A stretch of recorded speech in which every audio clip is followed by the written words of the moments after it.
Okay, so guys, ano nga ba yung nangyari dito sa RRHI Robinsons Retail Holdings Inc? Bakit siya bumagsak ng 5.71? This is a stock market trading. And yan, check natin, silipin natin, no? And balik tayo sa 1 day. Ayan, so laki ng gap, no? Yan, so meron na tayong analysis dyan, meron na tayong charting dyan. And masabi ko na kaya siya bumaba kasi dahil dito, yan, dividend. So, yung 5% na yan, yung 5% down na yan is actually bawi lang naman. Kasi 5 point something din naman ang dividend niya, bibigay niyang Robinsons Retail na yan. So, check natin, no. Dividend amount is 2 pesos per share. It's going to be 5.38 yield. Okay, so napakalaki niyan for stock. And yun, consistently they're giving away 2 pesos per share. Earnings, okay, check natin. So maganda dito sa trading view guys, no, nakikita natin lahat. Dividend, earnings, news about the companies. Yan, so if you're interested with the stock market trading, then we can guide you. Check nyo lang yung ating link dyan sa may bio natin. So para makapag-start kayo with your stock market journey. Okay. So,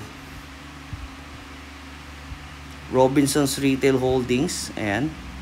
So, performance yan. Kamusta ba yung performance yan? Q1 25. Okay ba? So, basically, pataas naman siya, no? And, yan, Q1 25 mas mababa lang versus Q4 24. This is on a quarterly basis. Pero, almost the same versus last year, no? So yun nga, with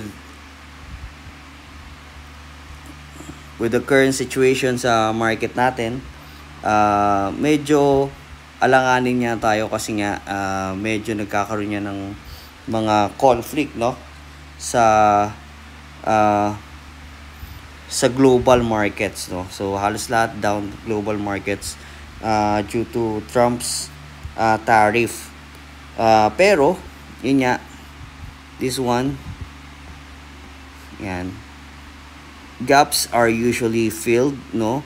So kung nag-down ka ng 5 point something, no, pero nag-dividend ka naman, so bawi ka na doon, pero may upside ka pa rin dito, di ba? Okay.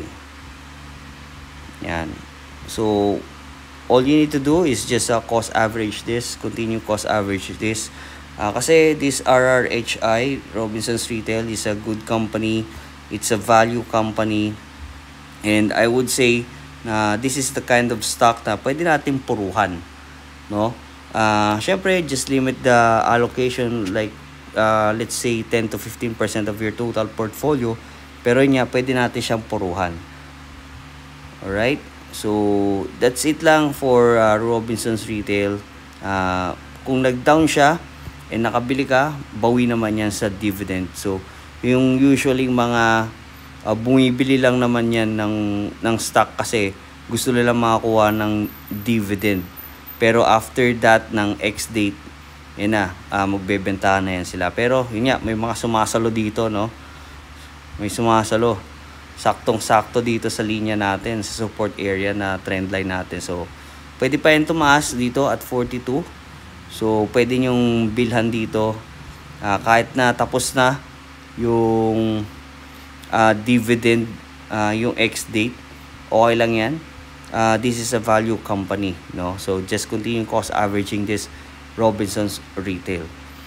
And that's it, guys. Again, I want to invite you to start with your stock market trading.